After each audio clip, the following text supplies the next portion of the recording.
Hello everyone, welcome to आंस बस channel. आज हम लोग करेंगे हिस्ट्री का chapter 2, the early humans. Okay, तो according to most scientist the earth was formed approximately 4.6 billion years ago. तो साइंटिस्ट के अनुसार 4.6 बिलियन ईयर्स अगो अर्थ का फॉर्मेशन हुआ था, अर्थ बना था, ये अर्थ आया, ठीक है, अर्थ एग्जिस्टेंस में आया था। In comparison, the story of man on our planet is relatively new. Present day human beings descended from ape like ancestors who walked on four limbs through the process of evolution.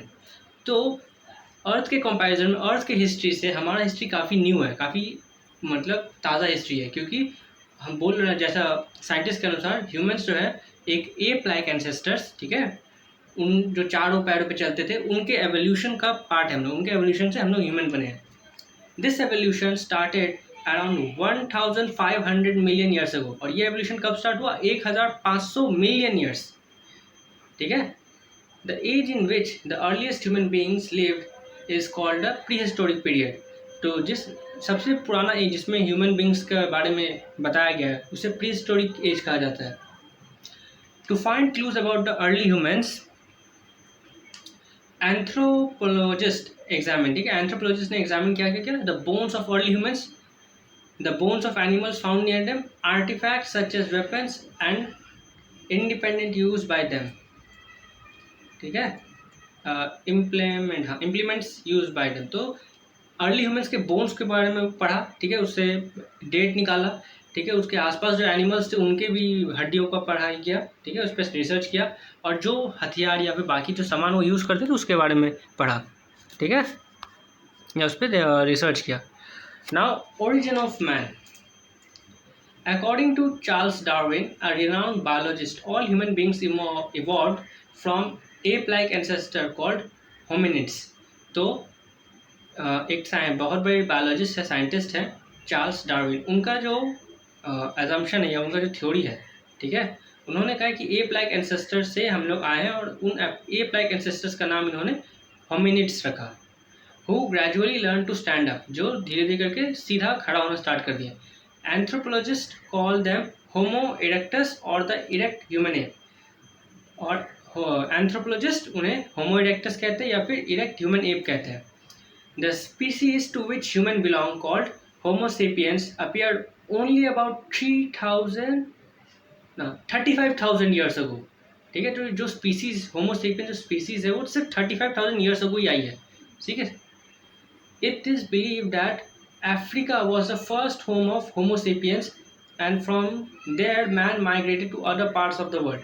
यहाँ माना जाता है कि Africa जो है वो पहला जगह है जहाँ पे होमोसेपियंस यानी इंसान का मिले थे या इंसान पाए गए थे, ठीक है, या इंसान का ओरिजिन वहाँ से है, ठीक है, एंड वहाँ से धीरे धीरे बाकी जगह पे इंसान माइग्रेट किया, ठीक है। Certain features give human an edge over other animals. तो कुछ कुछ फीचर्स है या, ठीक है, कोई कैरेक्टरिस्टिक्स है हमारा जिसकी वजह से ह्यूमंस बाकी एनिमल्स से अभी फूड चेन में सबसे ऊपर है, ठीक है। सबसे पहला हम लोग का एक बहुत बड़ा ब्रेन है, large brain and capacity to reason और थिंक। हमारे बड़े ब्रेन के कारण हम लोग सोच सकते हैं और समझ सकते हैं और रीजन कर सकते हैं कोई भी काम करने से पहले। Speech which enable man to communicate and share knowledge. हमारे पास अपना स्पीच है जिसकी वजह से हम लोग कम्युनिकेट कर पाते हैं और अपना नॉलेज, ठीक है, अपना ज्ञान एक दूसरे के साथ बांट सकते हैं, ठीक है। Bipedalism freed the hands and man could carry things, make tools and wield weapons for his protection। हमारे जो है चारों पैर, क्या बोलते हैं, नॉर्मल एनिमल्स का क्या चारों पैर से चलता है ना, हमारे सिर्फ दो पैर लगते हैं चलने के लिए, बाकी दो हाथ फ्री है ना, तो उससे हम लोग बाकी काम कर सकते हैं, कैरी कर सकते हैं, टूल्स बना सकते हैं और प्रोटेक्ट कर सकते हैं अपने आप को, फाइट कर सकते हैं, ठीक है। डिस्पोजेबल थम, अरे ओपोजेबल थम हेल्प मैन टू ग्रास्पिंग। हमारा जो थम है वो काफ़ी इंपॉर्टेंट है क्योंकि हम लोग कोई भी चीज़ पकड़ना चाहते हैं तो हमारा थम का बहुत ज़रूरत पड़ता है। नाउ स्टोन एज, अब हम लोग पढ़ेंगे स्टोन एज के बारे में। Since stones were used on a large scale to make tools, the prehistoric age is known as stone age. तो पहले के टाइम पे, अर्ली ह्यूमंस के टाइम में स्टोन्स का बहुत इस्तेमाल किया गया था टूल्स बनाने के लिए, इसलिए उस एज को स्टोन एज कहा जाता है। विच लास्टेड रफली about 2 million years ago to 10,000 years ago. तो ये 2000 साल से लेके 10,000 साल पहले, ठीक है, 2 मिलियन ईयर्स वो पहले स्टार्ट हुआ, पिछले 10,000 साल पहले खत्म हुआ था, ठीक है। यानी अभी से 10 मिलियन ईयर्स पहले स्टार्ट हुआ, उसके बाद चल रहा था, अभी से 10,000 साल पहले तक वो था, उससे पहले मतलब तब जाके खत्म होता है। Stone age is further divided according to a type of stone use into, ठीक है। अब स्टोन एज को भी 4 भाग में बांटा गया है। तो क्या पैलेसोलिथिक एज, ये ओल्ड स्टोन एज है, फिर mesolithic age, middle stone age, neolithic age, new stone age और कैलोलिथिक एज, ये कॉपर स्टोन एज, ठीक है। ये 4 अलग अलग स्टोन एज के नाम हैं, ये बहुत इंपॉर्टेंट है तो इस पे ध्यान रखना। अब हम लोग आते हैं the palaeolithic age. The first stage of human civilisation is known as Paleolithic age, which extended from 500,000 BC to 10,000 BCE, ठीक है। ये 500,000 BC से स्टार्ट होकर 10,000 BC तक चला। Life of palaeolithic man was hard, और उस टाइम के मतलब ह्यूमंस का लाइफ बहुत हार्ड था।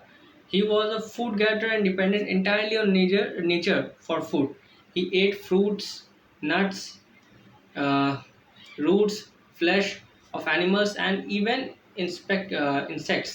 He did not have a permanent place to stay.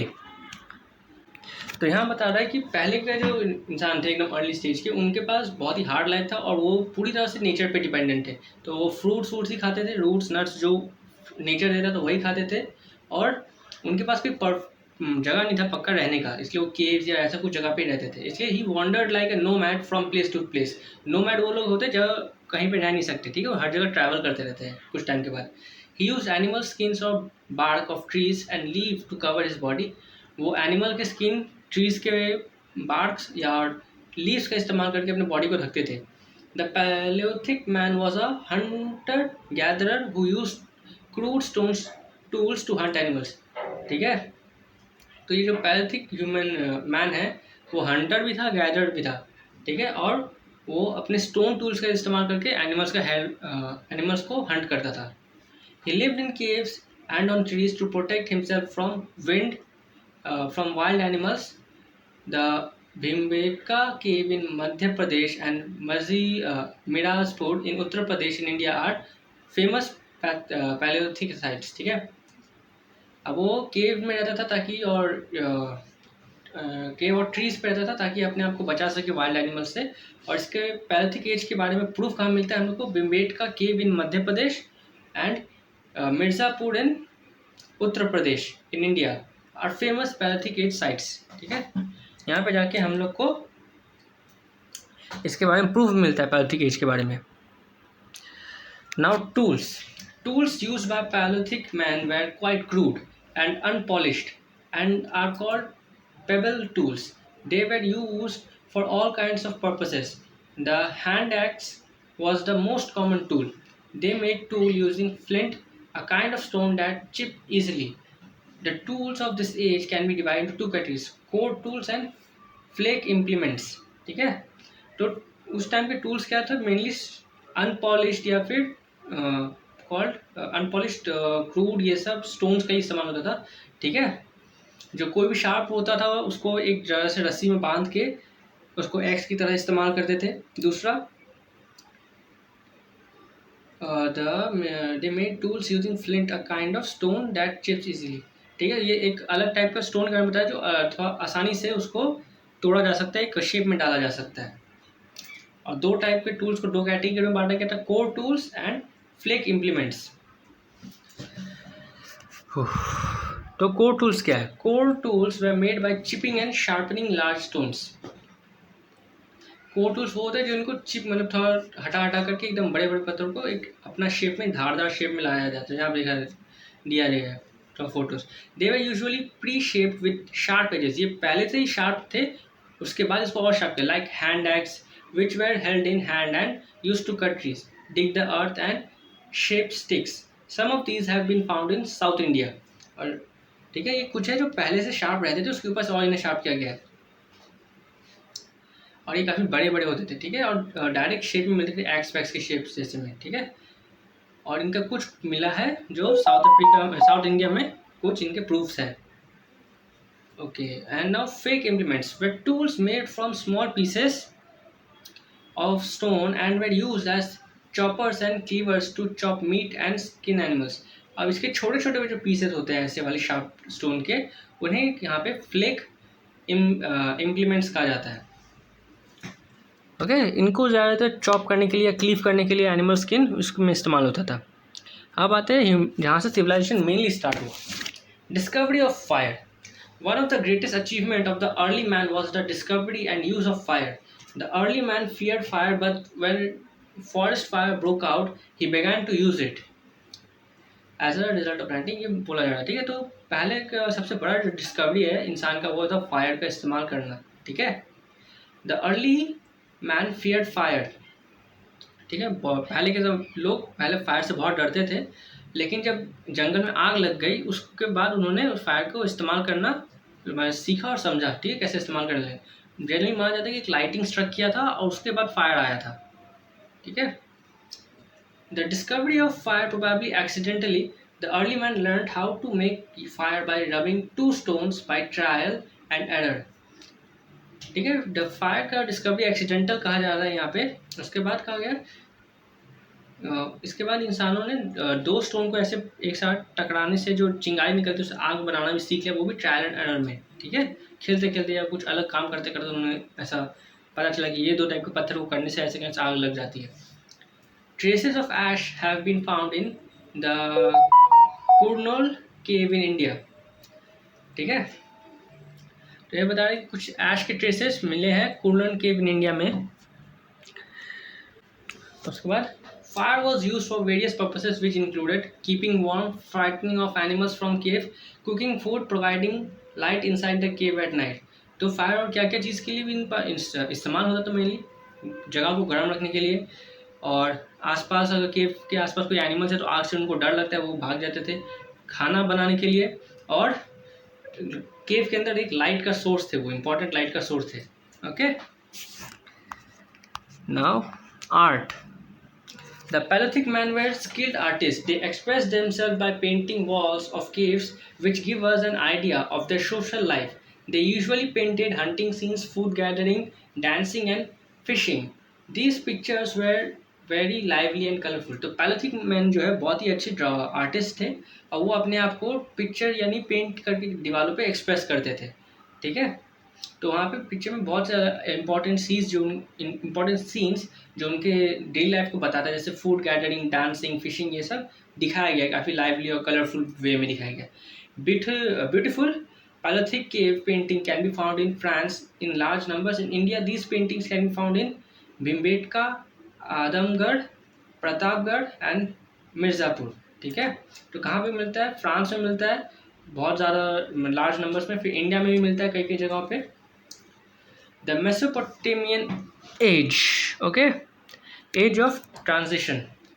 The Mesopotamian age को एज ऑफ ट्रांजिशन भी कहा जाता है, but the palaeolithic age was followed by mesolithic age, when the early man tried to find ways and means to make his life more comfortable, his chief concern being security and food। तो पैलेolithic as में क्या था? Nomads थे, ठीक है, travel करते रहते थे और खोजते थे कि कहाँ से मतलब आज का दिन कैसे गुजरेगा, या फिर अब खाना खा लिया फिर दूसरा जगह जाना होगा, क्योंकि फूड रिजर्व वो कुछ कर नहीं पाते थे। लेकिन मेसोलिथिक एज में क्या हुआ, इनका जो पर्पस था लाइफ का शिफ्ट हुआ। वो लोग चाहते कि एक जगह पे सेटल हो जाए, अपनी सिक्योरिटी ठीक से हो जाए, खाना भी सिक्योर कर ले। तो this period lasted for a short while, ये सिर्फ छोटा टाइम के लिए था, from 10,000 BCE to 8,000 BCE। During this period man learned to make the man learned to make more sophisticated tools using bones and horns along with stones। तो ये सिर्फ 2000 साल तक ही था, बट ये बहुत इंपॉर्टेंट पीरियड था, ठीक है। इसमें मैन अलग अलग स्पेशल टूल्स बनाने लगा हर काम के लिए, जानवरों की हड्डियों से और उनके हॉर्न से, ठीक है, उनके सींग से। Since these materials were more flexible and lighter than stones, they could also be used to make a large variety of things like bows and arrows, and fishing hooks. Heavy tools gave way to smaller and smaller refined ones called microlithic. ठीक है, like arrow heads, spear heads, hooks, borers and hammers. ठीक है, तो जैसे पत्थर तो उतने ज़्यादा फ्लेक्सिबल नहीं था, लेकिन हड्डी और ये जो सिंग थे थोड़े ज़्यादा फ्लेक्सिबल थे, तो लाइट भी थे. ठीक है, इसलिए इनको अलग अलग चीज़ों में अलग अलग इंस्ट्रूमेंट्स बनाए, जैसे बाउस, एरोज और फिशिंग. अब जितना जितना उसके बाद देखें कि भारी है तो उसको हल्का करो ताकि, या छोटा बनाओ ताकि इसको इस्तेमाल कर सके सब कोई सब. ठीक है, तो इसे इसे जब ये प्रोसेस होने लगा तो इन जो मटेरियल्स बन के आते थे तो ज़्यादा छोटे होते थे या फिर थोड़ा हल्का होते थे, इन्हें माइक्रोलिथिक कहा जाता है. क्या माइक्रो इन स्मॉल, लिथ मतलब स्टोन, माइक्रोलिथ कहा जाता है. इनसे क्या एरो हेड, स्पीयर हेड, ये हुक्स ये सब बनाते थे. Microliths were refined tools which were lighter, sharper and more sophisticated than palaeolithic tools. ठीक है, माइक्रोलिथ में क्या होता था, जो भी टूल्स यूज़ करता था वो ज़्यादातर रिफाइंड होता था. ठीक है, हल्का होता था और शार्पर होता था. In India microliths have been found in Mysore and in western Narmada region. ठीक है, इंडिया में कहाँ मिलता है, मैसूर में मिलता है और नर्मदा रीजन में मिलता है. फिर आता है domestication of plants and animals. The Mesolithic people, okay, the Mesolithic people were still hunters and gatherers. Apart from that, they started fishing also. Many fishing hooks have been found in Mesolithic sites.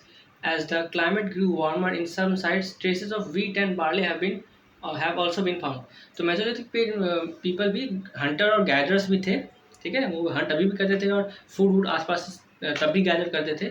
इसके अलावा उन्होंने fishing start किया और climate गर्म होने के कारण, ठीक है, क्लाइमेट जब वार्म क्लाइमेट होने लगा तो इसकी वजह से उन साइट्स जो मेसोलिथिक साइट्स है जहाँ पे ये सिविलाइजेशन का प्रूफ मिला है, ठीक है, एवोल्यूशन का जो प्रूफ मिला है, मेसोलिथिक एज के बारे में जो प्रूफ मिला है, उस साइट्स पे बार्ले या फिर ट्रेसेस ऑफ वीट बार्ले ये भी मिला कि मतलब वो खेती बाड़ी भी चालू हो गया था.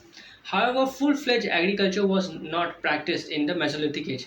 Also, remain of sheep, goat and dogs in Mesolithic sites indicate beginning of domestication. ठीक है, पर फुल फ्लेज एग्रीकल्चर के बारे में श्योरिटी नहीं है मेसोलिथिक एज में. इसके अलावा डोमेस्टिकेशन का प्रूफ है, यानी शीप, गोट्स या डॉग्स ऐसे जानवरों को पालते थे. ठीक है, इसका प्रूफ मिला है वहाँ पे. ठीक है, it all started when instead of hunting animals, early men followed them and observed their food habits and breeding reasons. ठीक है, ब्रीडिंग सीजन्स. ओके, तो ये कब स्टार्ट हुआ, जब जो एनिमल्स ह्यूमंस थे उस टाइम पे वो डायरेक्ट हंट करने की जगह कुछ एनिमल्स को फॉलो किया, देखा उनका हैबिट क्या, क्या खाते हैं मेनली, और किस सीजन में ब्रीड करते हैं, मतलब किस सीजन में ब्रीड करते हैं और नए बच्चे पैदा करते हैं. ठीक है, several grains bearing grasses like wheat and barley grew naturally in some places. उसके अलावा बता रहे कि कुछ ग्रेन्स, wheat और barley जैसे कुछ ग्रेन्स कुछ जगह पे नेचुरली ग्रो करते हैं. People collected them as food and protected them from wild animals and nature. अब people क्या उनको कलेक्ट करने लगा, उन्हें बचाने लगा वाइल्ड एनिमल्स और नेचर से. They slowly started observing them and thought of ways to grow food.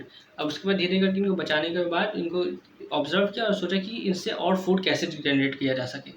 ठीक है, फिर हम लोग आएंगे नियोलिथिक एज में.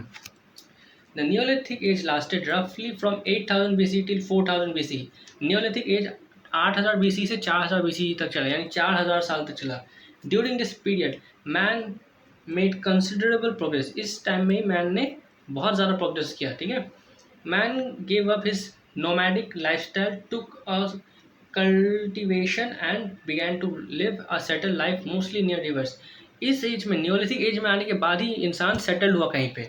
ठीक है, उससे पहले सिक्योरिटी रीजन खोज रहा था या फिर बना नहीं पाया सिक्योरिटी, और यहाँ पे एक ग्रुप में आके एक रिवर, एक सेटलमेंट टाउन के जैसा एक बार में रहने लगा. ठीक है, और जनरली कहाँ पे रहता है, रिवर के पास में. A family group would construct mud houses with thatched roofs close to each other, surrounded by a common fence.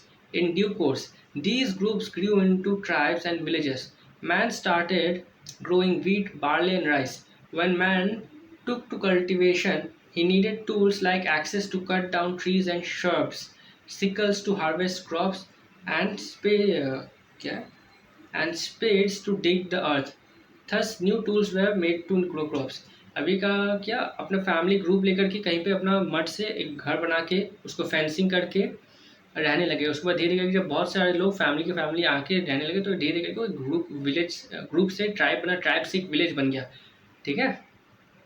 अब यहाँ पे बाकी उसका बता रहे हैं कि वीट बार्ले ये सब ग्रो करने के लिए इनको खोदना पड़ता था। अब उनके लिए इन्होंने अलग अलग क्या कहते हैं टूल्स बनाए, पेड़ काटने के लिए एक्सेस बनाए। ठीक है, अलग अलग टूल्स जो जो काम में जो इनएफिशिएंट है उनके लिए एफिशिएंट करने के लिए उनको अलग अलग टूल्स बनाए जो उसमें हेल्प करें। This was also the period when man began to domesticate animals like dogs for hunting, goats for milk and meat, sheep for wool and meat, later donkey and oxen were used to draw carts and plow the field. ठीक है, यही period है जिसमें domestication काफ़ी flourish किया। इसमें animal मतलब लोगों ने डॉग्स को पालने लगा हंटिंग पार्टनर के रूप में, गोट्स को दूध और मीट के लिए, शीप को भी वूल और मीट के लिए, और डोंकीज और ऑक्सेस को बाद में कार्ट को ड्रॉ करने के लिए। ठीक है, ताकि प्लाव कर सके मतलब फील्ड को। ठीक है, अब आते हैं हम लोग रिफाइंड टूल्स। रिफाइंड टूल्स क्या था? When man took cultivation, he required tools to cut down trees and shrubs, harvest the crops and dig the earth. He began to make some tools with the help of grindstone. They were sharper, well polished and had handles fixed to them. In this period, man began to use tools made of basalt, which was harder and stronger and could be shaped and polished. तो cultivate करने के लिए या फिर बाकी और काम करने के लिए इंसान को लगा कि और भी थोड़ा शार्प या थोड़ा और इफ़िशिएंट टूल्स बनना चाहिए। तो अब इन्होंने एफिशिएंट टूल्स बनाने लगा, और किससे? ग्राइंड स्टोन की मदद से। ठीक है, और क्या करते हैं ग्राइंड स्टोन को शार्प करने के लिए या फिर ग्लस्टर लाने के लिए। ठीक है, पॉलिश करने के लिए काफ़ी इस्तेमाल होता है। और उसके बाद कौन सा मटेरियल यूज़ किया?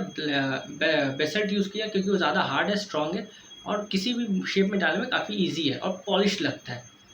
ठीक है, bones were also use to make needles, blades and other tools. Bones का भी इस्तेमाल करते थे नीडल ब्लेड्स या बन के।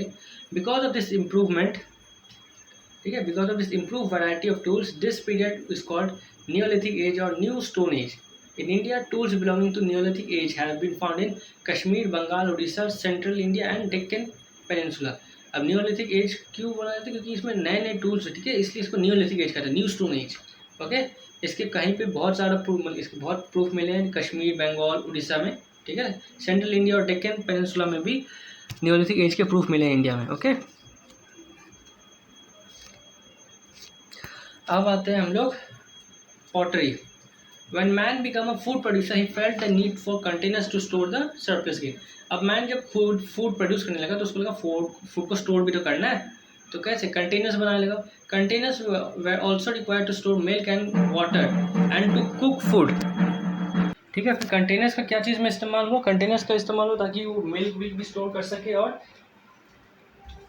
फूड और वाटर जो बना रहा है या कुक फूड जो है उसको भी स्टोर करने में हेल्प करता था। एट फर्स्ट मैन वो baskets from wild grass and plastered it. ठीक है, उसके सबसे पहले क्या क्या मैन ने बास्केट्स बनाया वाइल्ड ग्रास और उसको बना के ऐसे प्लास्टर्ड कर दिया। ठीक है, with wet clay, but these were not good enough as liquid could not be stored in them. But ये सही नहीं था, ये पूरा तरह से अच्छा नहीं था। क्यों? क्योंकि ये लिक्विड स्टोर नहीं कर पाता था। तो later man learn to bake the pots over fire to make them waterproof. उसके बाद इंसान ने सीखा कि ये पॉट्स जो क्ले से बनाते हैं उसको अगर बेक किया जाए या फायर से उसको सुखाया जाए तो ये वाटरप्रूफ बन जाते हैं। ठीक है, अब आया इन्वेंशन ऑफ व्हील। काफ़ी इम्पोर्टेंट ये इन्वेंशन था, क्योंकि फायर के बाद मेरे को लगता है इन्वेंशन ऑफ व्हील ही काफ़ी इंपॉर्टेंट है। ठीक है, फायर का इन्वेंशन, फायर का डिस्कवरी के बाद, सॉरी। ठीक है, invention of the wheel. One of the greatest invention of the Neolithic man was the invention of the wheel. ठीक है, हम बता भी रहे हैं। Early man observe the way logs rolled easily. This must have given him the idea of fitting wheel to his sledge and cart. The invention of the wheel made traveling quicker and more comfortable. Apart from this, the wheel was used for क्या कहते हैं pottery, spinning and weaving. The potter's wheel came to be used during this period. Man began to use cotton and wool to make clothes along with animal skin, barks and leaves. तो wheel बहुत ही important एक invention था Neolithic man के लिए, ठीक है। और इनका माना जाता है कि आइडिया कब आया, जब कोई लकड़ी का लॉग को देखा होगा, ठीक है, लकड़ी का बहुत बड़ा टुकड़ा गोल सा, वो उसको रोल करते हुए तब जाके शायद इनको आया हो ये आइडिया की व्हील बनाने का, ठीक है। उसके बाद व्हील बनाने से ट्रैवलिंग एक जगह से दूसरे काफ़ी ईजी हो गया, काफ़ी कंफर्टेबल हुआ। उसके बाद पॉटरी, और पॉटरी में भी इसका इस्तेमाल होने लगा ताकि पॉट बना सके, जैसा आप शायद देखते होगे व्हील के मदद से पॉट बनाया जाता है, ठीक है। उसके बाद इसका भी इस्तेमाल करके कपड़े भी बनाने लगे, ठीक है। अब आते हैं हम लोग लास्ट कुछ important parts, religious belief. Last नहीं है, थोड़ा सा अभी बाकी है, हाँ बाकी है इसके बाद में, ठीक है। Religious belief, like the palaeolithic man, the neolithic man too was afraid of natural phenomena like lightning and thunder and natural calamities like flood and earthquake, as these were beyond his control. So he began to worship forces like sun, rain, fire and earth to appease them, ठीक है। जैसे Palaeolithic man डरते थे natural phenomena से, ठीक है, natural phenomena से Neolithic man भी डरते थे, इसलिए वो भी सन, रेन, फायर और ये अर्थक्वेक, ये जो है इन सबको अपीज करने के लिए, ठीक है, या नॉर्मल अर्थ को भी ये लोग अपीज करने के लिए, मतलब खुश रखने के लिए, ठीक है, फिर शांत रहे, इनके लिए इनका पूजा करते थे, इनको सैक्रिफाइस या कुछ जो भी करना है वो। Death was considered a journey from which one never return, ठीक है। और डेथ को एक जर्नी माना जाता है कि मौत के बाद एक जर्नी है ये, ठीक है, और इस जर्नी से कोई वापस नहीं आता है। Hence the dead were buried and their belongings were placed in their graves और in large vessels called urns, ठीक है, urns. They also marked burial places with huge blocks of stones. These sites were called megaliths, ठीक है। उसके बाद ये माना जाता था कि मौत के बाद एक दूसरा जर्नी होता है, इसलिए जो भी मरता था उसके जो इम्पोर्टेंट सामान थे उसके साथ दफना दिए जाते थे, और ठीक है, और were place in their grave और in large vessel called urns. अच्छा, उनके ग्रेव्स के साथ या फिर एक बड़ा सा वेसल जिसको ऊंस कहा जाता है उसमें रख के उन्हें दिया जाता था, ठीक है। और ये ब्यूरियल प्लेस पे एक बड़ा सा पत्थर भी लगा देते हैं, इस साइट को कहा जाता था मेगालिथ्स, ठीक है, यहाँ पे बड़ी किया जाता था पीपल्स को। ओके, द कैलोलिथिक एज, ठीक है, the chalcolithic age extended from 4000 to 2000 BC, ठीक है, सिर्फ 2000 साल का ये भी था, during which both copper and stone tools were used. The period was short but very important as it marked a transition from stone age to age of metals, ठीक है। ये सब का छोटा पीरियड था लेकिन काफ़ी इंपॉर्टेंट पीरियड था, क्योंकि इसके बाद स्टोन्स यूज़ करने की जगह हम लोग मेटल्स यूज़ करने लगे, ठीक है। डिस्कवरी ऑफ मेटल्स, मेटल का डिस्कवरी कैसे हुआ, ठीक है। The discovery of metal was accident, metal का डिस्कवरी एक्सीडेंट से किया था, कि in order to bake clay pots man used furnace. The stone heat of the furnace melted the metal present in the earth, ठीक है। अब clay pot बनाने के लिए मैन ने फर्नेस का यूज़ किया, ठीक है, पर उसका स्ट्रॉन्ग हीट की वजह से जो मेटल प्रेजेंट है उस अर्थ के अंदर, ठीक है, वो मेल्ट हो गया, ठीक है। The man found the molten metal could be hammered into various tools and weapons. और फिर उस आदमी ने देखा कि इसमें जो लिक्विड मेटल है उसको हैमर करके कोई भी शेप में डाला जा सकता है, ठीक है। The first metal discovered and use by man was copper, और सबसे पहला मेटल जो इंसान ने डिस्कवर किया था, इस्तेमाल किया था, उसे कॉपर है, ठीक है, वो कॉपर है। Man learn to shape copper into various tools and ornaments, उसके बाद इंसान लर्न करता है कि उसको अलग अलग टूल्स या ऑर्नामेंट्स में बनाने के लिए। Later other ores were melted and the discovery of zinc and tin followed, उसके बाद धीरे धीरे और भी मेटल्स डिस्कवर्ड, जिसमें जिंक और टीन भी आए, ठीक है। Subsequently bronze and alloy of coppers and tins was made, धीरे धीरे करके उसके बाद ब्रोंज, उसके बाद कुछ अलग अलग मेटल्स का अलॉय यानी उनका मिक्सचर से अलग अलग टूल्स बनाना, ठीक है, वो स्टार्ट हुआ। This is period is called the chalcolithic age और the copper age, since man use both copper and stone. इससे कैलोथिक एज कहा जाता है या फिर कॉपर एज भी कहा जाता है, क्यों, क्योंकि इसमें मैन ने स्टोन के टूल्स अभी भी इस्तेमाल करते हैं और मेटल टूल्स भी इस्तेमाल करते थे, ठीक है। अब आते हैं society. Early human society was simple and people lived in groups. Everything was used as common property. During the later stages, the society became more complex. The idea of personal property emerged. Group became smaller. Division of labor became more organized. Everyone was given a specific task. Slowly, as everything became comfortable, people started living in one place. They began to exchange food and other things with other groups in the system of exchange came to be known as the barter system. ठीक है, अब early humans का life style थोड़ा simple था, वो लोग group में रहने लगे। ठीक है, उसके बाद जब ये स्टार्ट हुआ एक जगह सेटल होना, तो उसके बाद प्रॉपर्टी ओन करना स्टार्ट हो गया। ठीक है, उसके बाद धीरे करके सोसाइटी का कॉम्प्लेक्शन आ गया कि कुछ अपर क्लास पीपल, कुछ लोअर क्लास, कुछ मिडिल क्लास पीपल। ठीक है, धीरे धीरे करके अपना एक ऑर्गेनाइज्ड फॉर्म में एक गवर्नमेंट बन गया। ठीक है, उसके बाद फिर यहाँ पे जब कोई भी एक्सचेंज वेंज करने का बना, ठीक है, तो ये किस तरह से होता था, किसी को एक दूसरे से कोई भी चीज़ लेना था या देना था। ठीक है, जैसे मेरे को राइस चाहिए पर मेरे पास मीट है, तो इसको एक्सचेंज करने का जो सिस्टम था उसमें होता barter system.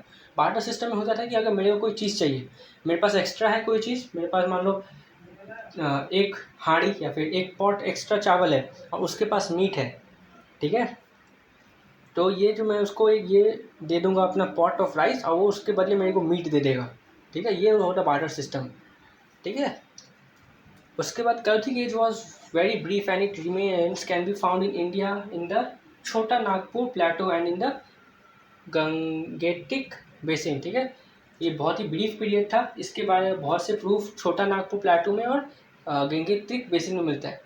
The Celtic agriculture settlements that sprung up throughout the Indus region set the stage for the development of the first Indian sites among the banks of the river Indus around 2500 BC।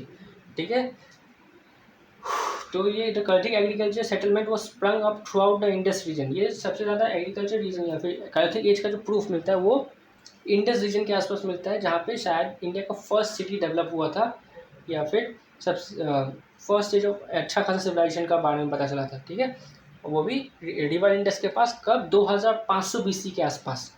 Okay, सो ये chapter यहाँ ख़त्म होता है। If you can, अगर अच्छा लगा तो like और सब्सक्राइब करना, और देखते हैं कुछ टाइम में क्वेश्चन आंसर्स भेज सकते हैं तो भेजेंगे।